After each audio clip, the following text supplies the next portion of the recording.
Welcome back. The Nutcracker is a special holiday tradition to dancers and audiences alike. When the Neglia Ballet artists bring their production back to Shays Performing Arts Center at the end of the month, it will be extremely special for one of the dancers. 17-year-old Hannah Arndt of St. Catharines, Ontario looks just like her fellow dancers dancing in the corps de ballet, but when she gets ready for class or rehearsal, she has to remember an extra accessory. She was diagnosed with type 1 diabetes when she was 13 and now dances with an insulin pump tucked into her leotard and tights.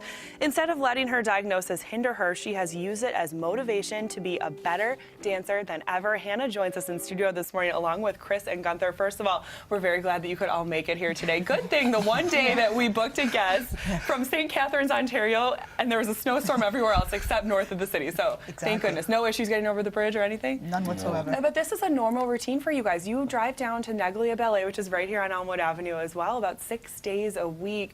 Hannah, just tell us a little bit about your journey through dance, when you were diagnosed with diabetes, and what happened from there. Well, I was diagnosed when I was 13, and at the time I was dancing at Canada's National Ballet School, and I was in grade 8, and when I was diagnosed, it was like around my birthday, so it was like, happy birthday. And so I left for a couple of months, and I had to go to the hospital, and we stayed there for a little bit, and I went home because I couldn't really handle dancing in class and having diabetes and stuff because it was really hard. And so when physically it affected how you felt, and you thought you couldn't dance anymore. I had to sit down. How did it affect you? Oh, sorry. You were tired? My blood sugar was really high because I had no insulin in my body, and so I'd get cramps everywhere, like in my legs and stuff, and I'd have to sit down, and I was really, really tired all the time, and I'd find myself like falling asleep almost in class, and so I knew that I couldn't handle it, so I had to go home and rest, and when I was ready, I'd come back. And it must have been hard as parents for you to watch her, this beautiful dancer with, it's hard to get into the National Ballet School in Canada. Yeah. I mean, you're a great dancer, and to watch her falter a little bit at such a young age, huh? For sure, for sure. One of the reasons she came home as well is it's a lot to learn. Yeah. You don't just become a diabetic and say, okay, there you go, take this pill, off you go. I mean, there you have to learn how to eat, what to eat, how to count it, you know, when to take the insulin, and a lot of things affect it. The dancing affected it, like she'll go low or she'll go high.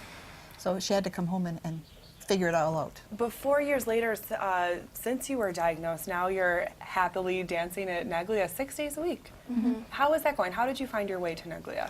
When I actually auditioned for NBS, my friend Sarah wanted to go to a summer intensive too, and she found Neglia, and she went to their summer intensive, and then she left. And 2 years later, I was looking to dance more again, and we were talking to her father, and he recommended Neglia, and that's how we found it. Yeah. And Neglia, Sergio and Heidi at Neglia wanted the world to know about you and how inspiring you are.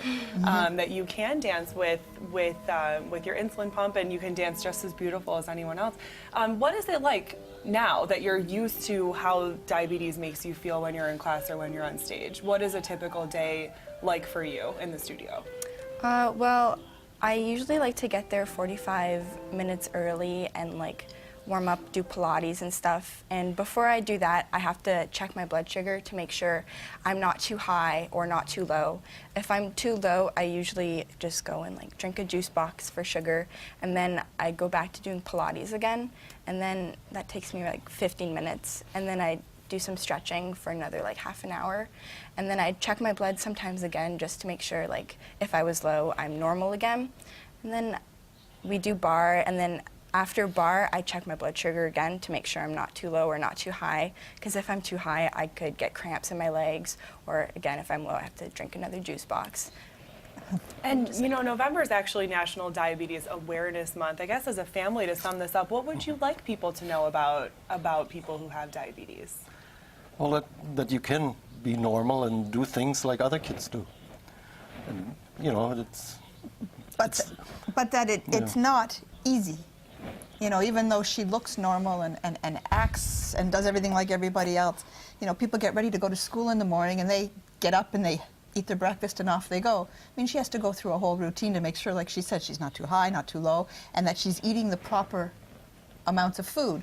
And in everything we do, like today to come, you know, oh my goodness, it's snowing out. I packed an emergency bag. I have a, you know, I have a lunch bag in the car. We have extra pumps, extra insulin, because if we get stuck here, things could go wrong. Preparation Yeah. and discipline, two Yeah. traits of any good dancer, and you carry them right over into Yeah. dealing with your health issue. Thank you so much to the family. Break a Leg in the Nutcracker. It is going to be at the end of the month at Shays Performing Arts Center. The dancers are working very, very hard to prepare for it down at Neglia Ballet Artists. Break a Leg, you're in the snow scene, we heard, right? And flowers. And flowers, two beautiful scenes. All right, we're going to toss things back over to Emily Lenahan now, who I'm sure has many more snow reported pictures